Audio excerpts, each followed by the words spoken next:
कुछ ही देर बाद वे आखिरकार उस पहाड़ी के किनारे पहुंच गए। वहां पहले से ही कोई चुपचाप किनारे पर बैठा हुआ था। ताह्युंग इस जगह को अच्छी तरह पहचानता था। यही वह जगह थी जहां कभी जंगकुक ने उससे अपने दिल की बात कही थी। बोगुम ने घोड़े से उतरते हुए कहा, कैप्टन ने मुझे तुम्हें यहां लाने के लिए कहा था। तुम दोनों को आपस में बात करनी चाहिए। ताह्युंग नीचे उतरा, लेकिन उसके चेहरे पर झिझक साफ दिखाई दे रही थी। बोगुम ने उसका हाथ थामा और हल्के से सहलाते हुए उसे भरोसा दिलाया, सब ठीक है, वह तुम्हें नुकसान नहीं पहुंचाएगा और मुझे नहीं लगता कि वह ऐसा करेगा। लेकिन अगर उसने ऐसा करने की कोशिश की भी तो मैं पेड़ों के पीछे ही रहूंगा तुम्हें बचाने के लिए। ताह्युंग ने उसे देखकर हल्की शरारती मुस्कान दी। बोगुम ने घोड़े को वापस मोड़ा और वहां से चला गया। अब ताह्युंग की नजर जंगकुक पर थी। जंगकुक उसकी तरफ पीठ किए बैठा था। शायद उसे अभी तक पता नहीं चला था कि ताह्युंग वहां आ चुका है। ताह्युंग बहुत बेचैन था। उसके मन में फिर से कई तरह के ख्याल आने लगे थे, लेकिन शायद इस वक्त उन्हें सिर्फ एक दूसरे से बात करने की जरूरत थी। वह धीरे धीरे जंगकुक की तरफ बढ़ा। उसके कदमों की आवाज भी मुश्किल से सुनाई दे रही थी। फिर वह उसके पास जाकर चट्टान के किनारे बैठ गया। ताह्युंग ने उसकी तरफ नहीं देखा। उसे डर था कि अगर उसने जंगकुक का चेहरा देख लिया तो शायद वह खुद को संभाल नहीं पाएगा। जंगकुक ने उसे अपनी नजरों के किनारे से देख लिया। कुछ पल तक दोनों के बीच खामोशी रही। फिर जंगकुक ने आसमान की तरफ देखते हुए कहा, चांद कितना अकेला लगता है। ताह्युंग ने भी ऊपर देखा। उसे जंगकुक की आवाज में छिपी उदासी महसूस हो रही थी। वह धीरे से बोला, नहीं, चांद अकेला नहीं है, उसके आसपास तो सितारे हैं। जंगकुक के चेहरे पर एक उदास मुस्कान आई। तुम्हें लगता है कि सितारे उसके अकेलेपन को कम कर सकते हैं? ताह्युंग ने कुछ पल सोचा और फिर कहा, हाँ, कम से कम उसके साथ कोई तो है। अकेले रहने से तो यह बेहतर है। जंगकुक चुपचाप आसमान को देखता रहा। कुछ देर बाद ताह्युंग ने हिम्मत करके उसकी तरफ देखा। जंगकुक की आंखें आंसुओं से चमक रही थीं। ताह्युंग का दिल भारी हो गया। क्या जंगकुक रो रहा था?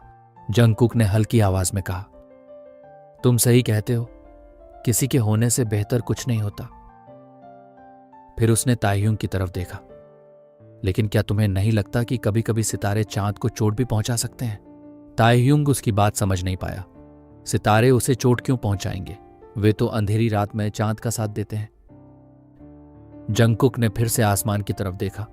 चांद सबसे पहले दिखाई देता है और रात को रोशनी देता है। फिर धीरे धीरे सितारे भी आ जाते हैं और अपनी चमक से रात को और खूबसूरत बना देते हैं। उसकी आवाज में अब और ज्यादा उदासी थी।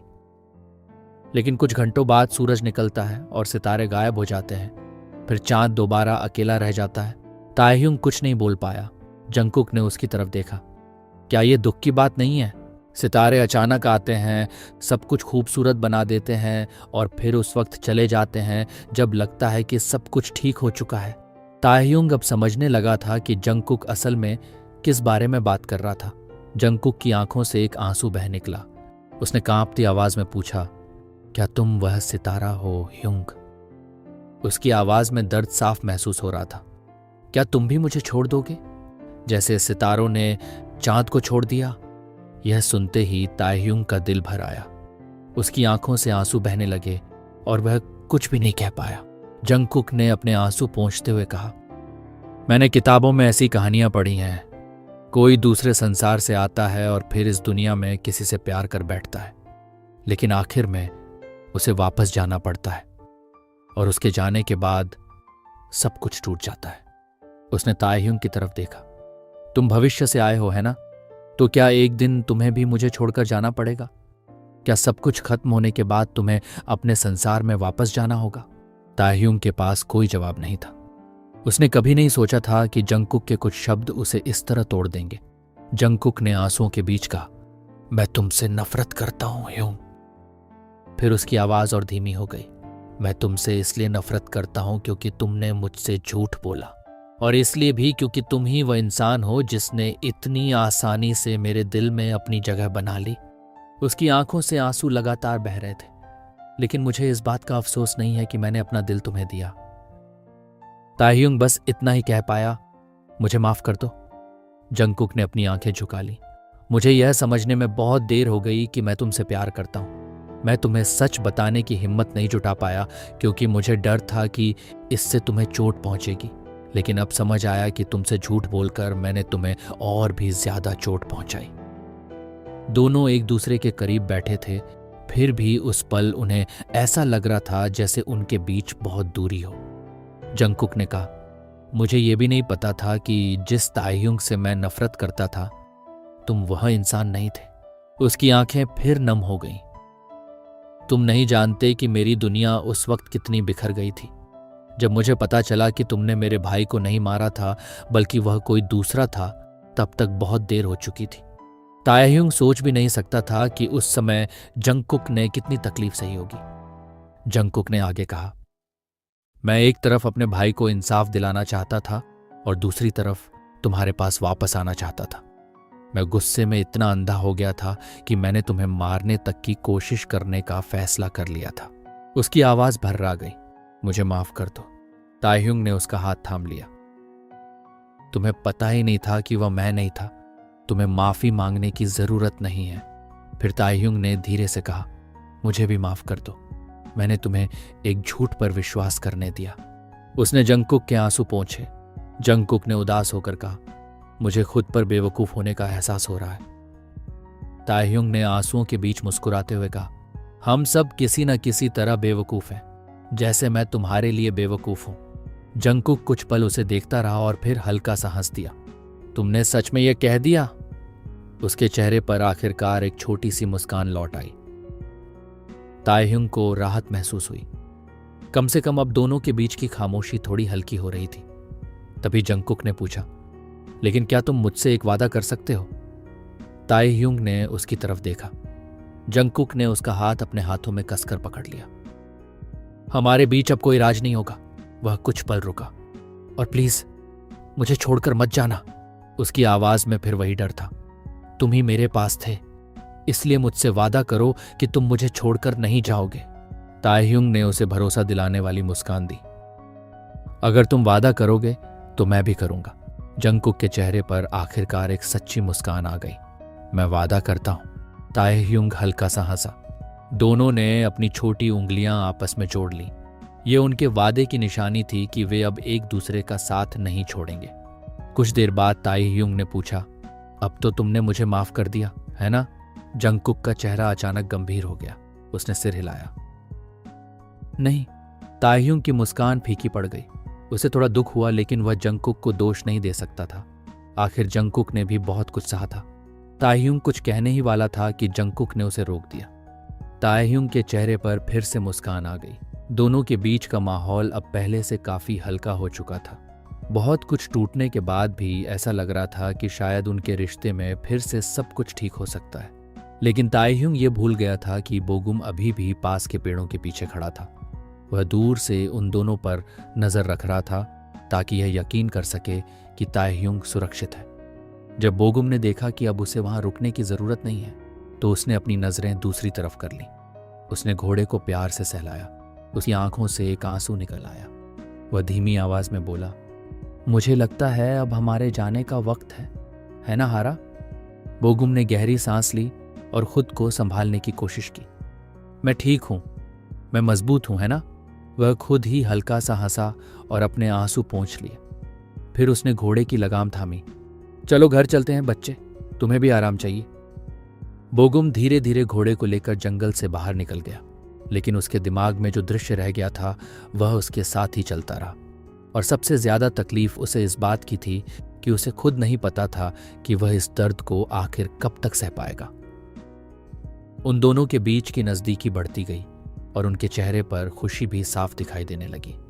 उस पल उन्हें इस बात की कोई परवाह नहीं थी कि इस दौर में उनका रिश्ता कितना अनजाना या असामान्य था। उस समय वे बस अपनी ही दुनिया में थे, जहां किसी और की राय मायने नहीं रखती थी। कुछ देर बाद दोनों अलग हुए। ताइहुंग को लगा कि अब सब खत्म हो गया है, लेकिन जंगकुक ने उसे देखकर मुस्कुरा दिया। ताइहुंग थोड़ा झेंप गया।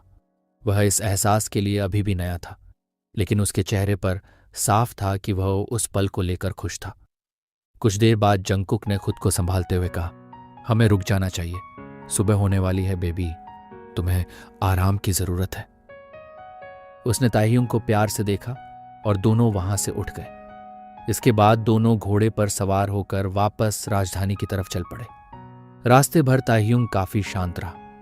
वह सिर्फ कुछ देर पहले हुई बातों के बारे में नहीं सोच रहा था, बल्कि उसके आसपास का रास्ता भी उसे कुछ बदला हुआ लग रहा था। आधी रात हो चुकी थी, सड़कें लगभग खाली थीं और पूरा इलाका असामान्य रूप से शांत था। ताइहुंग ने आसपास देखते हुए पूछा, क्या यह सब विदेशियों की वजह से आया है? जंगकुक ने जवाब दिया, हाँ, मुझे भी यह बात परेशान कर रही है। राजधानी के इस हिस्से में पहले जैसी पारंपरिक चीजें नहीं थीं। जगह जगह नई सजावट और ऐसी चीजें दिखाई दे रही थीं जो ताइहुंग के लिए बिल्कुल अनजान थीं। जंगकुक ने धीरे से कहा, जब मैं अमेरिका में था तब मैं उनके राष्ट्रीय कार्यालय में चोरी छिपे गया था। वहां मुझे उनकी कुछ योजनाओं के बारे में पता चला। पूरी जानकारी नहीं मिली, लेकिन इतना जरूर समझ आया कि वे धीरे धीरे यहां आना शुरू कर रहे हैं। उसने कुछ पल रुककर कहा, आखिर में उनका इरादा कोरिया को अपने कब्जे में लेने का है। फिर जंगकुक ने ताइहुंग के पिता का जिक्र किया। ताइहुंग ने तुरंत कहा, वह मेरे पिता नहीं है। जंगकुक ने उसकी बात समझते हुए सिर हिलाया। ठीक है, लेकिन वह आदमी उनकी मदद कर रहा है। वह दक्षिण कोरिया को उनके हाथों बेचने तक के लिए तैयार है। बदले में वह खुद राष्ट्रपति बनना चाहता है। यह सुनते ही ताइहुंग ने गुस्से में अपनी मुट्ठियां भींच ली। मैं उससे बहुत नफरत करता हूं। उसकी आंखों में आंसू आ गए। उसे अपनी मां की याद आ गई। वह पल जब उसकी मां ने उसकी बाहों में आखिरी सांस ली थी और उस सबके पीछे उसे जायवॉन का हाथ दिखाई देता था। जंगकुक ने धीमी आवाज में कहा, मुझे पता है क्या हुआ था। मुझे बहुत अफसोस है। उस वक्त मैं तुम्हारे साथ नहीं था। ताइहुंग ने तुरंत अपने आंसू पोंछ लिए। तुम्हें माफी मांगने की जरूरत नहीं है। तुम हमारे देश के लिए भी ये सब कर रहे हो। जंगकुक कुछ देर खामोश रहा। फिर जैसे किसी बात को लेकर हिम्मत जुटाते हुए उसने पूछा, ह्युंग, क्या मैं तुमसे भविष्य के बारे में कुछ पूछ सकता हूं? ताइहुंग थोड़ा घबरा गया, लेकिन उसने सिर हिला दिया। जंगकुक ने पूछा, मेरे साथ क्या होगा? यह सवाल ताइहुंग के लिए सबसे मुश्किल था। उसने उदास आवाज में कहा, जंगकुक, मुझे नहीं लगता कि तुम्हें यह जानना चाहिए। इतना सुनते ही जंगकुक काफी कुछ समझ गया। कुछ पल की खामोशी के बाद उसने पूछा, क्या कोरिया बच जाएगा? ताइहुंग ने अपने आंसू रोकने के लिए होंठ भींच लिए। उस दिन उसके दिल में पहले ही बहुत कुछ जमा हो चुका था। जंगकुक ने फिर पूछा, क्या मेरी सारी कोशिशें काम आएंगी? क्या भविष्य में लोग अपनी मातृभूमि से प्यार करने की अहमियत समझेंगे? ताइहुंग कुछ नहीं बोला। वह जवाब देने से डर रहा था। उसकी खामोशी देखकर जंगकुक ने भी आगे कुछ पूछना ठीक नहीं समझा। शायद उसे अपने सवाल का जवाब मिल चुका था। कुछ देर बाद जंगकुक ने धीरे से पुकारा, ह्युंग। ताइहुंग नीचे देख रहा था। उसके चेहरे पर दर्द साफ दिखाई दे रहा था। तभी जंगकुक ने अचानक पूछा, वाइब्रेटर क्या होता है? ताइहुंग ने तुरंत उसकी तरफ देखा। क्या? जंगकुक ने मासूमियत से कहा, मैंने तुम्हारे बैग में एक चीज देखी थी। मैं उसके बारे में बहुत उत्सुक था, लेकिन मैंने उसे छुआ नहीं। वह किस काम आती है? ताइहुंग कुछ पल के लिए बिल्कुल चुप रह गया। उसके चेहरे पर झिझक साफ दिखाई दे रही थी। फिर उसने बिना सोचे कहा, वह खाना बनाने के काम आती है। जंगकुक की आंखों में तुरंत दिलचस्पी आ गई। खाना बनाने के लिए? ये तो बहुत अच्छी बात है। किसी दिन मुझे भी उससे खाना बनाना सिखाना। ताइहुंग मन ही मन हंस पड़ा। उसे खुद भी पता नहीं था कि वह क्या कह रहा था। कुछ देर बाद ताइहुंग ने अचानक पूछा, क्या हम कहीं जा सकते हैं? जंगकुक ने उसकी तरफ देखा। ताइहुंग ने कहा, क्या हम कब्रिस्तान जा सकते हैं? मैं अपनी मां से मिलने जाना चाहता हूं। तुम्हें भी मेरे साथ चलना होगा। जंगकुक ने बिना किसी झिझक के हामी भर दी। वह समझ सकता था कि मां के जाने के बाद ताइहुंग कितना अकेला महसूस कर रहा होगा। शायद जंगकुक भी इस दर्द को समझता था। जब वह सिर्फ 5 साल का था और उसका भाई 12 साल का, तब उनकी मां उन्हें एक आर्केड में छोड़कर चली गई थी। उस दिन के बाद जंगकुक ने फिर कभी आर्केड जाना पसंद नहीं किया। वह जगह उसे हमेशा उस दिन की याद दिलाती थी। लेकिन ताह्युंग की वजह से उसने आखिरकार उस पुराने दर्द का सामना करने की हिम्मत जुटाई। वह अपनी मां से नफरत नहीं करता था, वह बस इस बात से दुखी था कि इतनी छोटी उम्र में उन्हें अकेला छोड़ दिया गया था। उनके पिता कभी उनके साथ नहीं रहे, इसलिए जंगकुक का बड़ा भाई ही उसके लिए पिता जैसा बन गया था। जैसे जैसे जंगकुक बड़ा हुआ, वह अपने भाई को और ज्यादा सम्मान देने लगा। उसके भाई ने उसके लिए बहुत कुछ सहा था।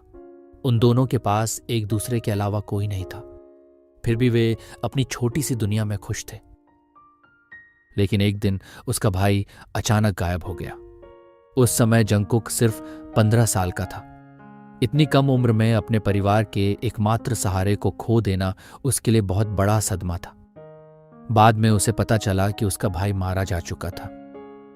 उस दर्द और गुस्से में उसने खुद से वादा किया कि जो भी उसके भाई की मौत का जिम्मेदार है वह उसे कभी माफ नहीं करेगा। लेकिन जब उसे पता चला कि उस इंसान का नाम ताह्युंग था, तो उसका दर्द और भी बढ़ गया। कम से कम बाद में उसे यह सच्चाई पता चली कि असली दोषी कोई और था। कुछ देर बाद वे दोनों कब्रिस्तान पहुंच गए।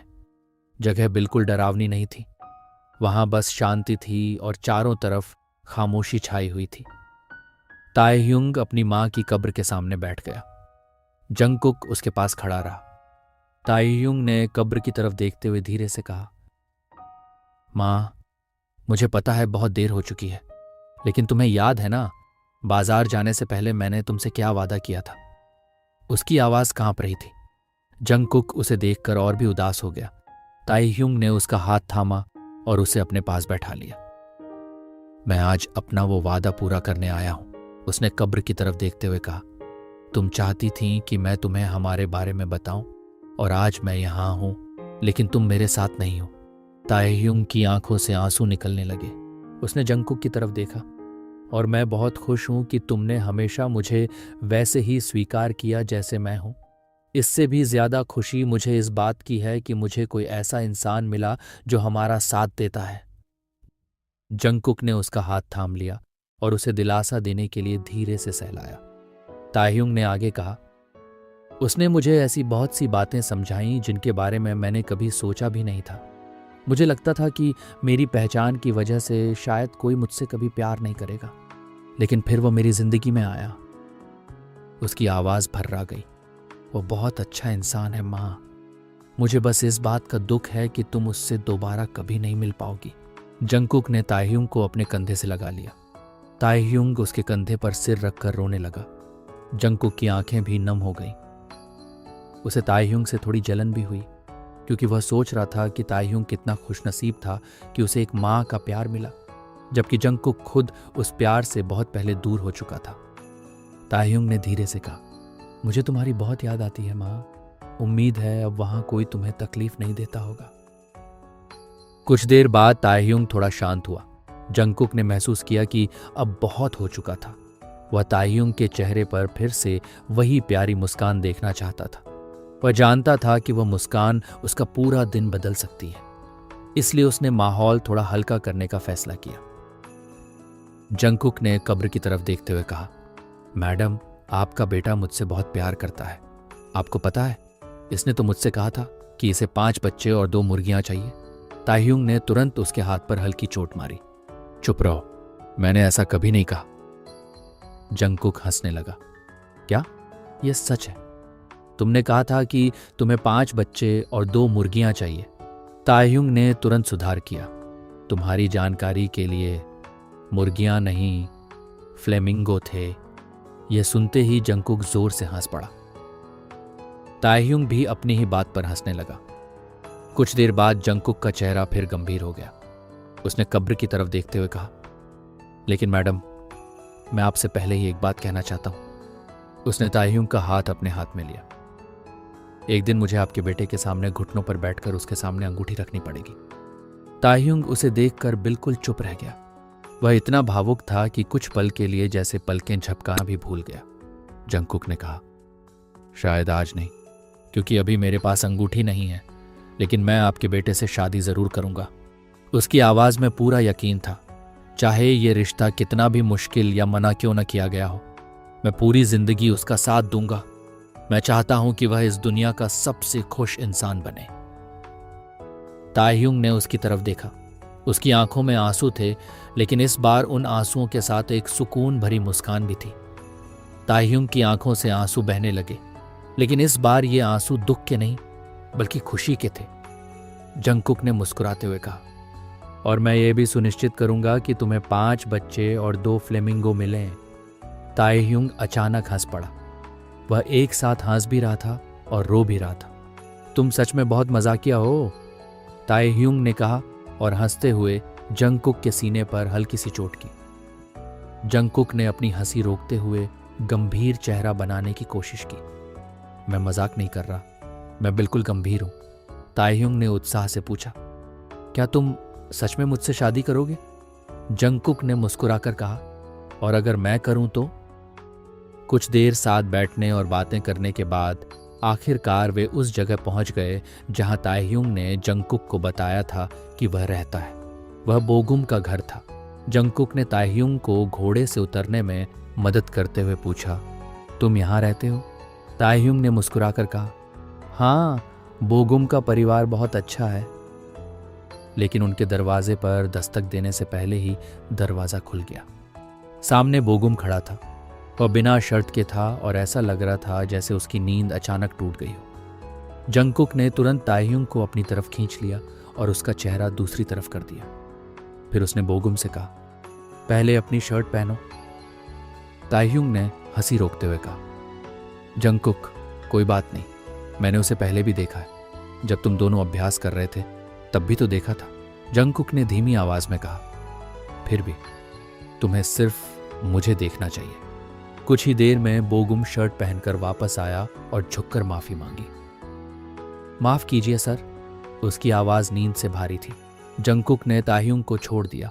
ताह्युंग अपनी हंसी रोकने की पूरी कोशिश कर रहा था। जंगकुक ने सख्त आवाज में कहा, आज के लिए धन्यवाद मिस्टर पार्क, और उम्मीद है कि अब आप उसके सामने बिना शर्ट के घूमते हुए नहीं दिखेंगे। ताह्युंग को जंगकुक की यह सख्ती भी थोड़ी प्यारी लग रही थी। बोगुम ने तुरंत जवाब दिया, जी सर। उसकी आवाज नींद के कारण बीच में ही थोड़ी लड़खड़ा गई।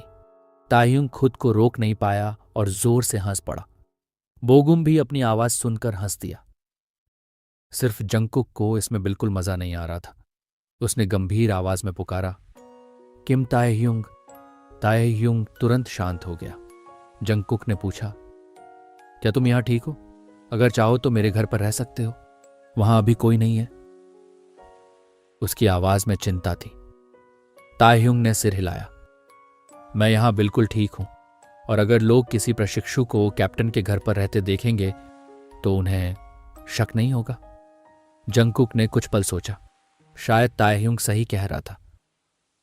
ठीक है, लेकिन अगर तुम्हें मेरी जरूरत हो तो बस मुझे फोन करना, मैं एक कॉल की दूरी पर हूं। ताह्युंग ने मुस्कुराकर सिर हिला दिया। बोगुम उस वक्त दूसरी तरफ देख रहा था। ताह्युंग ने मौका देखकर जंगकुक को जल्दी से अलविदा कहा। फिर जंगकुक वहां से चला गया और ताह्युंग घर के अंदर चला गया। बोगुम ने उसे देखते हुए कहा, मुझे खुशी है कि अब तुम दोनों के बीच सब ठीक है। ताह्युंग ने राहत की सांस ली। मुझे भी। सच कहूं तो अब मेरा दिल पहले से बहुत हल्का लग रहा है, और इसमें तुम्हारी भी बहुत मदद रही है। उसने बोगुम को गले लगाकर उसका शुक्रिया अदा किया। बोगुम ने कहा, कोई बात नहीं, अब सो जाओ। लेकिन ताह्युंग ने उसे ध्यान से देखा। उसकी आंखें लाल थीं। ताह्युंग ने पूछा, तुम ठीक हो? तुम्हारी आंखें इतनी लाल क्यों हैं? तुम रोए थे? बोगुम ने तुरंत जवाब दिया, नहीं, बस एलर्जी हो गई थी। शुभ रात्रि। ताह्युंग ने उसकी बात मान ली, लेकिन उसके मन में थोड़ा शक जरूर रह गया। अगली सुबह करीब 4 बजे दोनों प्रशिक्षण शिविर की तरफ जा रहे थे। ताह्युंग रास्ते में उछलते हुए चल रहा था और अचानक उसने बोगुम से पूछा, बताओ, उस बिल्ली को क्या कहेंगे जो तेज रफ्तार गाड़ियों के बीच सड़क के बीचों बीच खड़ी हो? बोगुम ने उसकी तरफ देखा। क्या? ताह्युंग ने गर्व से कहा, बहादुर। ताह्युंग खुद ही इतनी जोर से हंसा कि उसे देखकर लगता था जैसे उसका अपना मजाक ही उसे सबसे ज्यादा मजेदार लगा हो। बोगुम ने बस हल्की सी हंसी दी। ताह्युंग ने यह देखा तो खुद को संभाला और सोचा कि शायद उसे एक और मजाक सुनाना चाहिए। उसने पूछा, मधुमक्खियों के बाल चिपचिपे क्यों होते हैं? बोगुम ने पूछा, क्यों? ताह्युंग ने कहा, क्योंकि वे हनी कॉम्ब इस्तेमाल करती हैं। एक बार फिर ताह्युंग खुद ही जोर से हंस पड़ा, लेकिन इस बार उसे लगा कि शायद उसके मजाक पर हंसने वाला वह अकेला ही है। उसे बोगुम को लेकर अब भी थोड़ा शक था। पिछली रात उसकी आंखें सूजी हुई और लाल थीं। ऐसा लग रहा था जैसे वह रोया हो, लेकिन बोगुम ने इसे सिर्फ एलर्जी बताया था। आज सुबह उसका शक और बढ़ गया। आमतौर पर बोगुम हर सुबह ताह्युंग को किसी न किसी तरह जगाता था। कभी वह उसे चौंका देता तो कभी जानबूझकर शोर करके उसकी नींद खराब करता। लेकिन आज ताह्युंग की आंख अपने आप खुल गई थी। बोगुम की तरफ से कोई आवाज तक नहीं आई थी। ताह्युंग ने आखिरकार मजाक करना बंद कर दिया। शायद वह बोगुम को असहज कर रहा था। असल में वह सिर्फ उसे हंसाना चाहता था, क्योंकि वह बोगुम को इस तरह शांत और उदास देखकर बिल्कुल अभ्यस्त नहीं था। इसके बाद उनका बाकी रास्ता लगभग खामोशी में बीता। आसपास चल रहे लोगों की बातचीत ही उस खामोशी को थोड़ा कम कर रही थी। आखिरकार ताह्युंग ने कहा, तुम ठीक नहीं लग रहे हो। उसने इस बार यह नहीं पूछा कि बोगुम ठीक है या नहीं, क्योंकि उसे साफ दिखाई दे रहा था कि कुछ तो गलत था। बोगुम ने जवाब दिया, तुम्हारा क्या मतलब है? मैं बिल्कुल ठीक हूं। लेकिन उसकी आवाज में पहले जैसी ऊर्जा नहीं थी। ताह्युंग उसके जवाब से संतुष्ट नहीं हुआ। फिर भी उसने सोचा कि शायद बोगुम इस वक्त थोड़ा अकेला रहना चाहता है। कुछ देर बाद वे प्रशिक्षण शिविर पहुंच गए। वहां हर दिन की तरह प्रशिक्षण शुरू हुआ, लेकिन अब उनकी ट्रेनिंग पहले से ज्यादा कठिन हो गई थी, क्योंकि उनकी ग्रेजुएशन बहुत करीब थी। ताह्युंग ने जंगकुक को आसपास नहीं देखा, लेकिन वह समझ सकता था कि जंगकुक अभी अभी वापस आया है और उसके पास इस वक्त बहुत सारे काम होंगे। दोपहर तक सब कुछ सामान्य रहा। फिर अचानक ताह्युंग ने गलियारे से कुछ शोर सुना। कई सैनिक वहां जमा थे। ऐसा लग रहा था जैसे कोई खास खबर आई हो। ताह्युंग का उनसे मिलने जुलने का कोई खास मन नहीं था, इसलिए वह सीधे नामजून के पास चला गया, जो कमरे के एक कोने में अपना बैग ठीक कर रहा था। ताह्युंग बिस्तर पर बैठते हुए बोला, ह्युंग, वहां क्या हो रहा है? नामजून ने उसकी तरफ देखा। सिर्फ उनकी नजरें मिलते ही ताह्युंग समझ गया कि कुछ तो बात है। नामजून ने अपने कपड़े ठीक करते हुए कहा, लगता है उसने अभी तक तुम्हें नहीं बुलाया। ताह्युंग ने हैरानी से पूछा, किसने नहीं बुलाया? नामजून ने कहा, सोक्जिन ह्युंग, वह अपनी शादी के निमंत्रण बांट रहा है।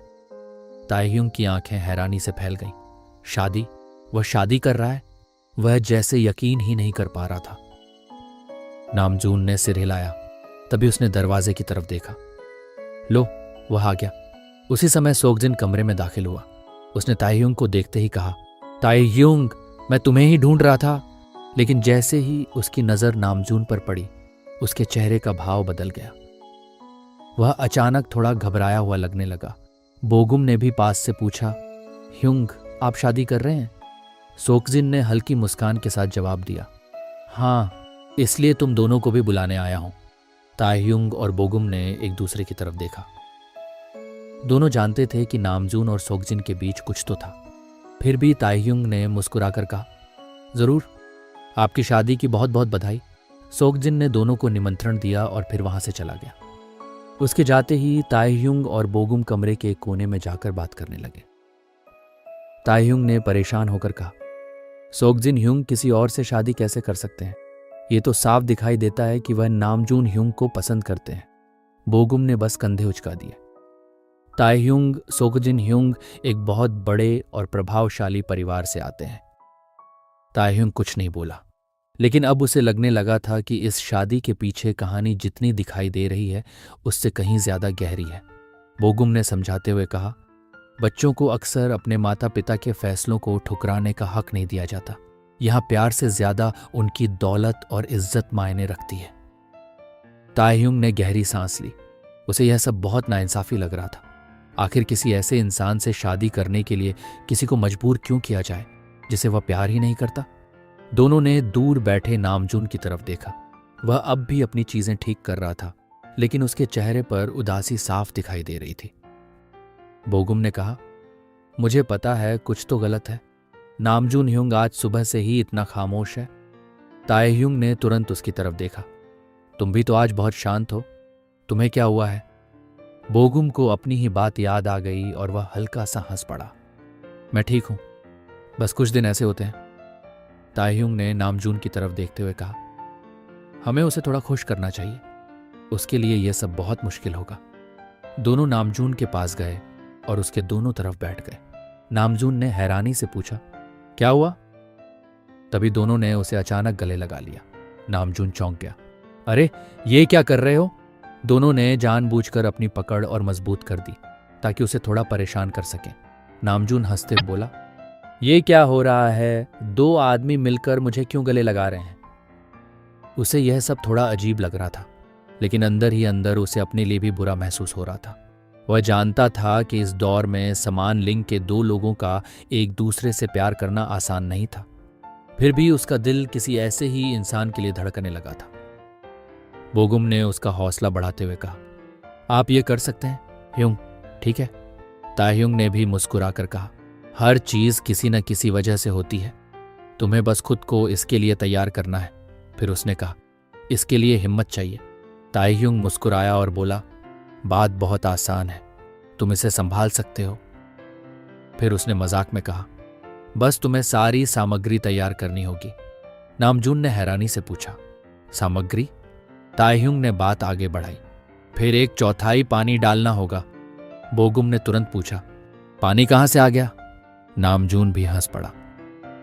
तुमने सामग्री की बात की थी, मुझे लगा हम खाना बनाने की बात कर रहे हैं। ताह्युंग ने तुरंत सफाई दी, मैं हिम्मत की बात कर रहा था, तुम्हें रूपक समझ में नहीं आता क्या? नामजून आखिरकार खुलकर हंस पड़ा। ताह्युंग और बोगुम भी मुस्कुरा दिए।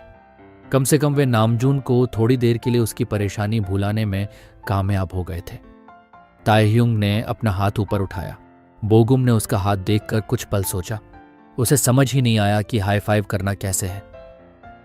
नामजून भी उलझन में पड़ गया। High five? ताह्युंग को समझ आ गया कि दोनों को इसका मतलब ही नहीं पता। उसने खुद ही अपने हाथ पर अपना दूसरा हाथ मार दिया और अजीब सी हंसी हंसने लगा। अच्छा, कुछ नहीं। नामजून मुस्कुराया और बोला, लेकिन तुम दोनों का शुक्रिया, तुम लोगों ने मुझे सच में बेहतर महसूस कराया। उसने दोनों को देखकर अंगूठा ऊपर कर दिया। ताह्युंग कुछ कहने ही वाला था कि बोगुम ने अचानक बोलना शुरू किया, आपने अभी खुद माना कि आपके मन में उनके लिए भावनाएं हैं। ताह्युंग ने तुरंत उसका मुंह हाथ से बंद कर दिया। बोगुम ने अपनी गलती समझते हुए होंठ बंद कर लिए। ओह अच्छा, लेकिन मुझे लगता है कि तुम दोनों पहले से ही जानते हो। नामजून ने कंधे उचका दिए। ताह्युंग ने कहा, लेकिन ह्युंग, अगर उनके मन में भी आपके लिए वही भावनाएं हैं तो आप अपने प्यार के लिए कोशिश क्यों नहीं करते? यह सुनकर नामजून का चेहरा फिर उदास हो गया।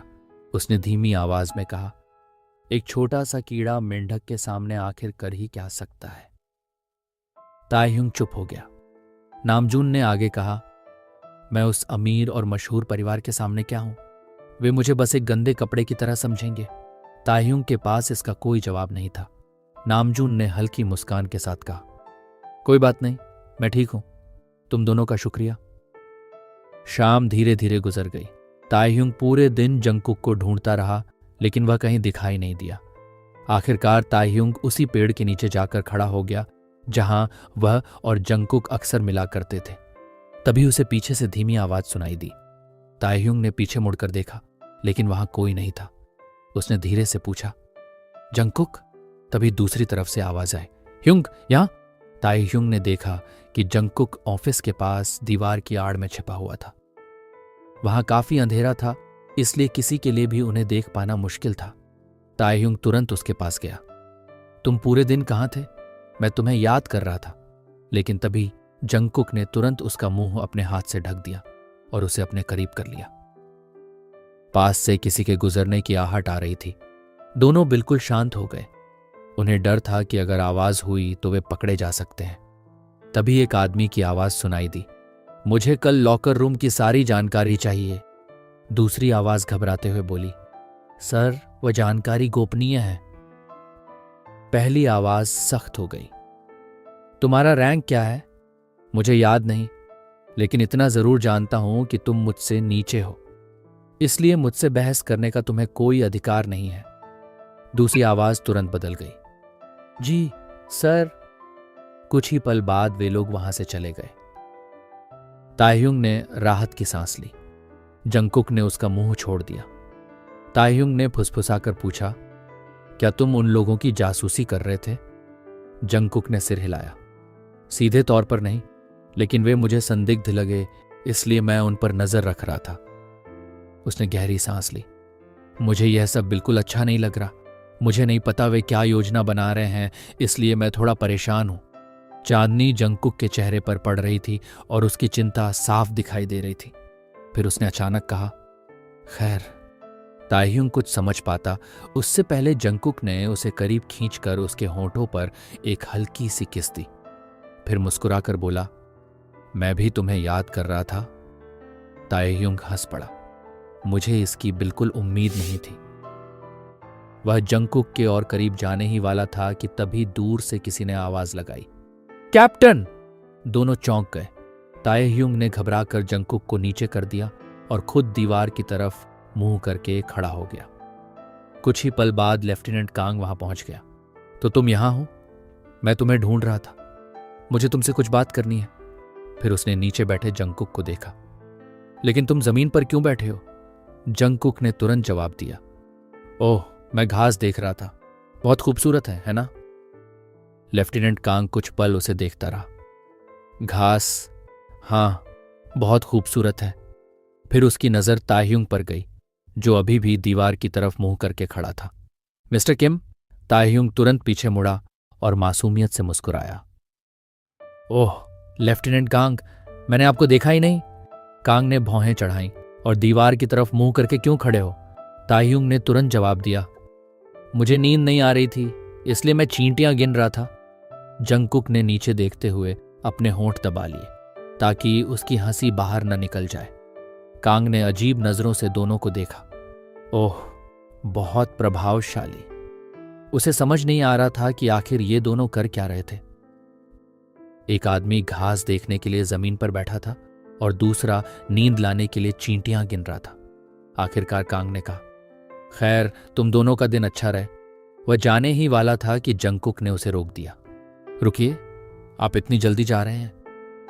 कांग ने हैरानी से पूछा। हाँ, क्या तुम्हें मुझसे कोई और काम है? जंगकुक ने सिर हिलाया। नहीं, मैं बस सोच रहा था कि क्या आप मेरे साथ घास देखना चाहेंगे?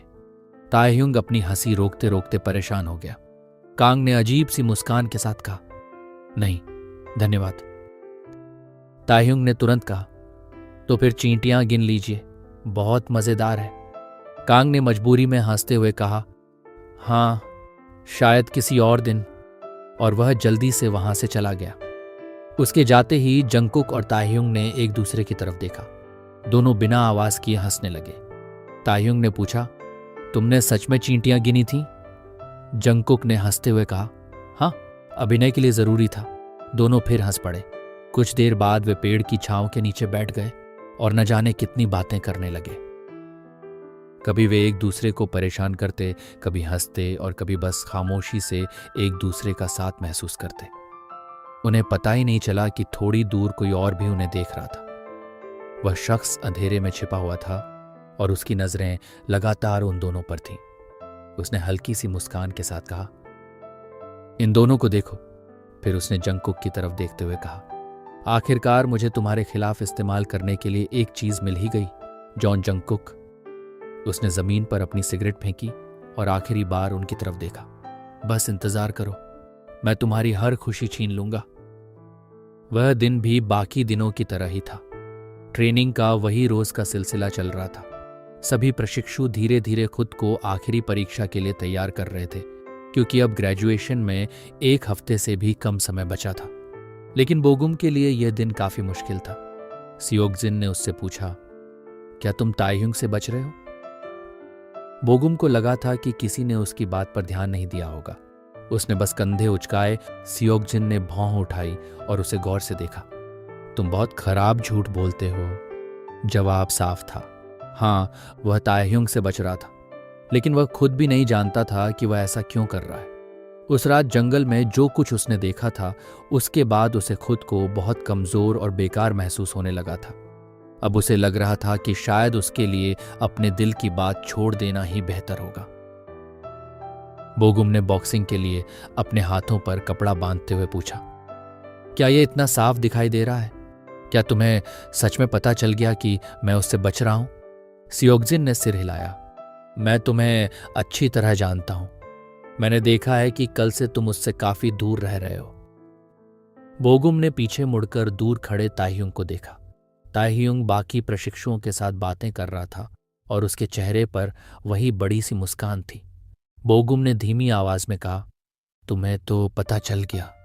लेकिन ताइहुंग ने अभी तक कुछ नहीं समझा, और सच कहूं तो मुझे खुशी है कि उसने नहीं समझा। अगर उसने मुझसे पूछ लिया कि मैं उससे क्यों बच रहा हूं, तो मेरे पास कोई जवाब नहीं होगा। सियोकजिन ने भी ताइहुंग की तरफ देखा। फिर उसने कहा, कैप्टन के साथ मुकाबला करना मुश्किल होगा।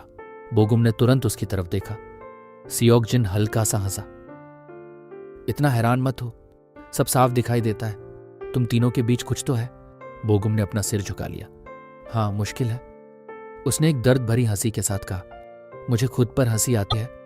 मैं सोचता रहा कि इतने समय तक ताइहुंग के साथ रहने के बाद शायद वह मुझे चुन लेगा, लेकिन आखिर में उसने कैप्टन को ही चुना।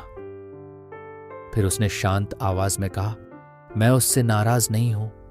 वह कैप्टन से प्यार करता है, मुझसे नहीं। इसलिए उसका उसे चुनना बिल्कुल स्वाभाविक है। सियोकजिन ने गहरी सांस ली। बोगुम की आवाज में छिपा दर्द उसे साफ महसूस हो रहा था। उसे कभी यह दर्द समझ नहीं आया था, क्योंकि वह खुद कभी किसी के प्यार में नहीं पड़ा था। लेकिन उसकी नजर कुछ दूर खड़े नामजून पर जाकर रुक गई। नामजून चुपचाप अपनी रणनीति का अभ्यास कर रहा था। अचानक दोनों की नजरें मिली। सियोकजिन ने तुरंत अपनी नजरें हटा ली। उसके दिल में अब भी यह बात थी कि उसने नामजून को कभी अपने दिल की बात नहीं बताई। उनकी आंखों में सब कुछ साफ था, फिर भी दोनों उन भावनाओं को शब्द नहीं दे पा रहे थे। सियोकजिन ने बोगुम से पूछा, तो क्या तुम तब तक ताइहुंग से दूर रहोगे जब तक तुम्हारी भावनाएं खत्म नहीं हो जाती? बोगुम ने सिर हिला दिया। उसे नहीं पता था कि इसमें कितना समय लगेगा। वह अब भी ताइहुंग को पसंद करता था और जानता था कि उन भावनाओं को इतनी आसानी से खत्म करना संभव नहीं होगा। उसने खुद से वादा किया था कि जब भी ताइहुंग को उसकी जरूरत होगी, वह उसके लिए मौजूद रहेगा। लेकिन पहले जैसा नहीं, क्योंकि मजबूत इंसान भी कभी ना कभी थक जाता है। सियोकजिन ने कहा, मुझे नहीं लगता कि यह अच्छा फैसला है। बोगुम ने उसकी तरफ देखा। क्यों? क्योंकि तुम उसे और ज्यादा याद करोगे। जितना उससे दूर रहोगे, उतनी ही तुम्हारी भावनाएं बढ़ सकती हैं। लेकिन आखिर फैसला तुम्हारा है। तभी बाहर गलियारे में कुछ हलचल सुनाई दी। कोई बड़ी बात नहीं थी, वहां कोई लड़ाई भी नहीं हो रही थी, लेकिन जिज्ञासा के कारण दोनों वहां चले गए। एक सैनिक ने हैरानी से पूछा, यह क्या चीज है? दूसरे सैनिक के हाथ में एक अजीब सा उपकरण था। उसने कहा, यह पोलरॉइड फिल्म है। उसने बताया कि उसने इसे बाजार से खरीदा था। बाकी प्रशिक्षु भी उसे हैरानी से देखने लगे। क्या यह डैगेरियोटाइप नहीं है? वह सैनिक तुरंत बोला, नहीं, यह उससे कहीं बेहतर है। किसी ने पूछा, तुम्हें यह बाजार से मिला? मैंने तो इसे पहले कभी नहीं देखा। सैनिक ने गर्व से कहा, सच में? यह अमेरिकियों की लाई हुई चीज है। उनकी चीजें कमाल की हैं। बोगुम ने भौं उठाई। हमारा डैगेरियोटाइप भी अच्छा है, यह बस उसका नया और बेहतर रूप है। दूसरा सैनिक उसकी बात से चिढ़ गया। क्या तुम पागल हो? तुम्हें इन दोनों में फर्क दिखाई नहीं देता? बोगुम को उसकी बात बिल्कुल समझ नहीं आई। उसे यह देखकर भी अजीब लग रहा था कि उसके अपने लोग अपने देश की चीजों से ज्यादा दूसरे देश की चीजों को पसंद करने लगे थे। सियोकजिन ने बीच में आकर कहा, मान लो दोनों चीजें अच्छी हैं, बात खत्म। फिर उसने बोगुम को उस भीड़ से बाहर खींच लिया। बोगुम ने परेशान होकर कहा, मुझे इन लोगों की बात समझ नहीं आती। अमेरिकी यहां आए अभी 1 हफ्ता भी नहीं हुआ और इनके साथ व्यापार भी शुरू हो गया। सियोकजिन ने भी थकी हुई आवाज में कहा, मैं भी इससे परेशान हूं। मैंने अभी राजधानी का इलाका देखा और सब कुछ पहले से बहुत अलग लग रहा था। बोगुम ने पूछा, क्या मतलब? अब बैनर पर हंगुल नहीं लिखा होता, उसकी जगह अंग्रेजी लिखी है, और बाजार में कोरियाई सामान से ज्यादा अमेरिकी सामान बिक रहा है। बोगुम कुछ पल चुप रहा। इतनी जल्दी लोग उनके असर में आ गए, यह सच में परेशान करने वाली बात है। इन बातों ने बोगुम के मन में ताइहुंग की कही हुई बातें फिर से ताजा कर दी। भविष्य के बारे में उसने जो कुछ बताया था, क्या वही सब अब धीरे धीरे सच हो रहा था? बोगुम को इसका अंदाजा नहीं था कि जवाब पहले ही सामने था। हाँ, वही हो रहा था। रात हो चुकी थी। ताह्युंग और जंगकुक हमेशा की तरह अपने मिलने की जगह पर पेड़ के नीचे बैठे थे। ताह्युंग ने पीछे से अचानक कहा। जंगकुक बुरी तरह चौंक गया और अपना हाथ सीने पर रख लिया। ये क्या था? चांद की हल्की रोशनी ही उस अंधेरी रात में उनका सहारा थी। फिर भी उसी रोशनी के बीच दोनों को एक अजीब सा सुकून महसूस हो रहा था। ताह्युंग उसके पास बैठ गया। कुछ नहीं, तुम बहुत गंभीर लग रहे थे। क्या तुम मुझे कुछ बताना चाहते हो? जंगकुक ने सिर हिला दिया। नहीं। तभी उसकी नजर ताह्युंग के हाथ में पकड़े मोबाइल और एक अजीब सी चीज पर गई। ताह्युंग मुस्कुराया। ओह, इसे ईयरफोन कहते हैं। उसने ईयरफोन जंगकुक को दिखाया। जंगकुक उसे ऐसे देखने लगा जैसे उसने पहली बार ऐसी चीज देखी हो। उसने मासूमियत से पूछा, इसका इस्तेमाल किस लिए होता है? ताह्युंग ने जवाब देने के बजाय ईयरफोन उसके हाथ से लिया। इधर दो, मैं तुम्हें दिखाता हूं। उसने ईयरफोन अपने फोन में लगाया और अपनी म्यूजिक लाइब्रेरी खोल ली। उसे राहत हुई कि वह गाना अभी भी फोन में मौजूद था। फिर उसने जंगकुक का चेहरा अपनी तरफ किया और धीरे से ईयरफोन उसके कान में लगा दिया। जंगकुक को अपने कान में वह चीज थोड़ी अजीब लगी। उसने पूछा, यह सुरक्षित है? ताह्युंग उसकी मासूमियत देखकर हंस पड़ा। हाँ, मैं अक्सर इसका इस्तेमाल दुनिया की सारी परेशानियों से थोड़ी देर दूर रहने के लिए करता हूं। ताह्युंग ने ईयरफोन का दूसरा हिस्सा अपने कान में लगाया और गाना चला दिया। जंगकुक पहले थोड़ा हैरान हुआ, लेकिन कुछ ही पल बाद वह बिल्कुल शांत हो गया और ध्यान से संगीत सुनने लगा। उस रात वह संगीत दोनों के लिए जैसे थोड़ी देर का सुकून बन गया था। ताह्युंग मुस्कुराता रहा। उसे यह गाना पहले भी कई बार सुनाई दिया था, लेकिन उस रात सब कुछ अलग महसूस हो रहा था। दोनों चुपचाप पेड़ के सहारे बैठे रहे। जिंदगी उनके लिए आसान नहीं थी, लेकिन उस पल एक दूसरे का साथ उनकी सारी थकान थोड़ी कम कर रहा था। कुछ देर बाद ताह्युंग ने महसूस किया कि जंगकुक ने उसका हाथ पकड़ लिया है। ताह्युंग ने भी उसका हाथ अपने दोनों हाथों में थाम लिया। जंगकुक पेड़ के तने से टिककर आंखें बंद किए बैठा था। ताह्युंग धीरे से उसके और करीब हुआ और अपना सिर उसके कंधे पर रख दिया। उसे किसी के साथ इतना सुरक्षित और आरामदायक महसूस शायद पहले कभी नहीं हुआ था। उसके मन में बस यही ख्याल था कि काश ये पल हमेशा ऐसे ही ठहर जाए। तभी जंगकुक ने धीमी और थोड़ी थकी हुई आवाज में कहा, ह्युंग, अगर एक दिन तुम वापस भविष्य में चले गए तो मैं तुम्हारा इंतजार करूंगा। ताह्युंग का दिल यह सुनकर एक पल के लिए भारी हो गया। काफी दिनों से मैं नया पार्ट अपलोड नहीं कर पा रहा था। यहां लगातार बारिश हो रही थी और इंटरनेट भी ठीक से काम नहीं कर रहा था। अब जाकर सब कुछ थोड़ा ठीक हुआ है। इतना इंतजार करने और मेरे साथ बने रहने के लिए आप सभी का बहुत बहुत शुक्रिया। फिर मिलते हैं अगले पार्ट में। तब तक अपना ख्याल रखिए।